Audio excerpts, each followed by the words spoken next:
¿Por qué este libro? ¿Hay una epidemia de cerebros hambrientos peligrosamente repartida por todo el mundo? Tenemos una epidemia de obesidad que es ya más peligrosa que la del coronavirus. Se han multiplicado por 3 en los últimos 50 años los índices de sobrepeso y obesidad. Es decir, no es un capricho, es una necesidad de la sociedad. Es un libro para aprender a cuidarse. Todos deberíamos aprender cuáles son los pilares básicos de la alimentación y, sobre todo, cómo funciona el eje intestino-cerebro-músculo. Estamos muy centrados en el eje intestino-cerebro, en la microbiota, que está muy bien, pero el músculo es el gran desconocido. Yo digo que al miocito, la célula muscular, le hacemos ghosting, es decir, pasamos de él, nos manda señales.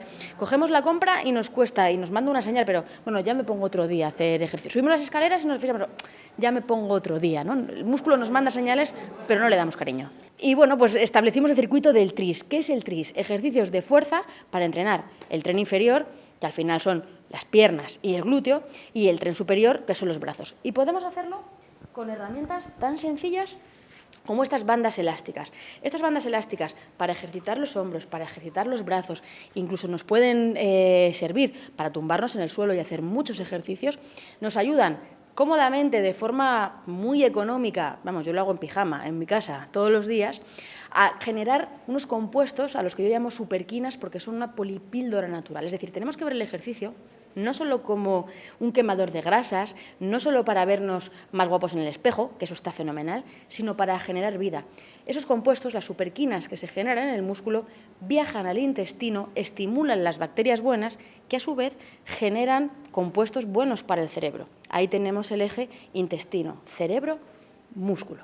Si a alguien le parece más atractivo ir a un gimnasio y usar máquinas, adelante. Yo principalmente soy más partidaria de hacer ejercicio al aire libre siempre que puedo, porque el sol también genera ese chute de dopamina. Y sobre todo, practicarlo en grupo. Tener un grupo de ayuda, un núcleo de amigos, alguien que te diga, que te comprometa, ¿no?, a salir a correr con él. Si ya te has comprometido, aunque te dé pereza, no le vas a dejar tirado. Vivimos en la sociedad del estrés y cuando estamos estresados el cortisol corre por nuestras venas y lo que hace es aumentar la liberación de una hormona que se llama grelina desde el estómago. La grelina hace que tengamos más hambre y disminuir la leptina, que es una hormona que viene desde los adipocitos que nos genera saciedad. Si el cortisol hace que tengamos más hambre y menos saciedad, vamos a estar más hambrientos, comeremos más. Además, el cortisol hace que tengamos menos niveles de dopamina, que es el neurotransmisor del deseo, del placer. Si tenemos menos placer al comer, vamos a comer más. Es decir, el cortisol genera una serie de mecanismos que vienen desde la prehistoria, cuando era interesante quizá que este tipo de mecanismos se pusieran en marcha, pero ahora que nos pida azúcar en nuestro cerebro por el cortisol cuando estamos sentados delante de un Excel no tiene tanto sentido como cuando teníamos que correr delante de un león. Realmente para mí el mayor mito es que el que no adelgaza es porque no quiere o porque no tiene fuerza de voluntad, porque realmente lo que hay que entender es cómo ocurre el proceso metabólico y realmente cuando una persona tiene inflamación, la fuerza de voluntad es David contra Goliat. Entonces entender esto puede ayudar mucho a acabar con el estigma. Y por otro lado, estos mitos que ocurren ahora, que son como anécdotas, por ejemplo el chupito de vinagre antes de las comidas para bajar la glucemia. ¿Puede bajar la curva de glucemia? Sí, pero ¿qué impacto significativo tiene eso en la grasa?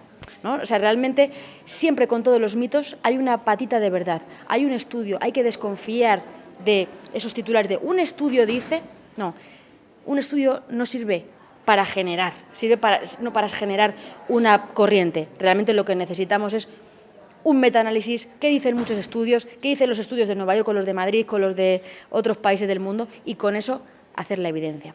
Los medicamentos para la obesidad son una gran revolución en la terapia para la obesidad. Están cambiando la vida de miles de personas, pero son para personas con obesidad o con sobrepeso y otras enfermedades, como por ejemplo la diabetes. Son capaces de hackear nuestro hambre. Esa hormona de la saciedad nos la vamos a inyectar como si fuera una pieza de puzzle que encaja en nuestro cerebro en el mismo sitio que la hormona que se libera cuando hemos comido, pero sin necesidad de comer. Por tanto, el cerebro de esas personas no va a tener hambre, aunque no haya comido, y además va a ralentizar el vaciado del estómago. Se va a quedar la comida más tiempo en el estómago y entonces, si esto ocurre, vamos a tener la sensación de que estamos más llenos. Estos fármacos, los que tenemos en el mercado, consiguen una reducción del 10-15% del peso. Los que están en estudio, incluso alguno que ya está comercializado, realizado en Estados Unidos, consigue un 25% de reducción de peso, que es similar a la cirugía bariátrica. Es decir, son una grandísima estrategia para personas que no han podido perder peso con hábitos saludables, pero siempre acompañado de una estrategia de nutrición y de músculo. Todos los fármacos que son realmente efectivos, como ocurre en este caso, corremos el riesgo del mal uso, y de ahí la importancia de concienciar a la población y también a los profesionales sanitarios para que no los prescriban, no los dispensen a las personas que realmente no lo necesitan.